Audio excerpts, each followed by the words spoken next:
கர்த்தருக்கு சோத்திரம். இன்றைய வேத வசனம் பிலிப்பியர் 4:19. என் தேவன் தம்முடைய ஐஸ்வரியத்தின்படி உங்கள் குறைவையெல்லாம் கிறிஸ்து இயேசுவுக்குள் மகிமையிலே நிறைவாக்குவார். ஆமென். பிலிப்பியர் 4:19.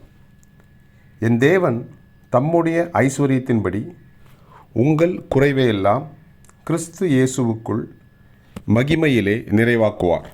ஆமென். பிலிப்பியர் 4:19. கர்த்தர் உங்களை ஆசீர்வதிப்பாராக, உங்களோடு கூட இருப்பாராக. ஆமென்.